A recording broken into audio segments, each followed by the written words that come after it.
Hi friends, இப்போ நம்ம fans எல்லாம் வெயிட் பண்ணுறது AK64 படத்தோட அப்டேட்டுக்காக தான். அண்டு இப்போ இன்சைட் ரிப்போர்ட் நிறையா கிடைச்சிருக்கு. நம்ம தல அஜித் சாரோட அடுத்த படத்துக்கு ஆதிக் ரவிச்சந்திரன் தான் டைரக்டர் அப்படின்னு கன்ஃபார்ம் ஆகியிருக்கு.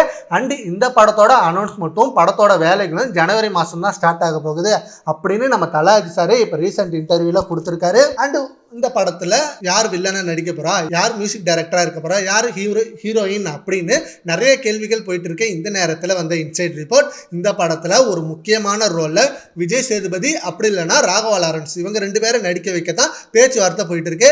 விஜய் சேதுபதி கிட்டையும் பேச்சுவார்த்தை நடத்திருக்காங்க அண்ட் ராகவா லாரன்ஸ் கிட்டையும் பேச்சுவார்த்தை நடத்திருக்காங்க. கால் ஷீட் டேட் கரெக்டாக கிடைச்சிடுச்சுன்னா கண்டிப்பாக இவங்க ரெண்டு பேரில் அந்த ஒரு பிவோட்டல் ரோலில் நடிக்கிறதா வாய்ப்பு இருக்கு.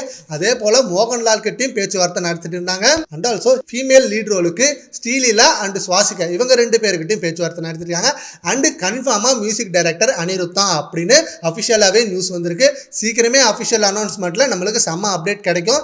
அனிருத் அவர்கள் இப்போ ரீசெண்டாக நம்ம தல அஜித் சாரை மீட் பண்ணது நம்ம எல்லாருக்குமே தெரியும். ஒரு குரூப் ஃபோட்டோவில் ஆதிக் ரவிச்சந்திரன், அனிருத், சுரேஷ் சந்திரா, நம்ம தல அஜித் சார் இவங்க எல்லாருமே இருந்தாங்க.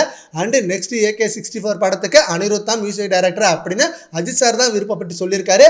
ஆதிக் ரவிச்சந்திரனும் ஓகே பண்ணியிருக்காரு. ஜனவரி மாதம் இந்த செம்மையான அப்டேட் நம்மளுக்கு கிடைக்க போகுது. ஃபேன்ஸ் எல்லாம் வேற லெவல் வெயிட்டிங்கோட இருக்காங்க.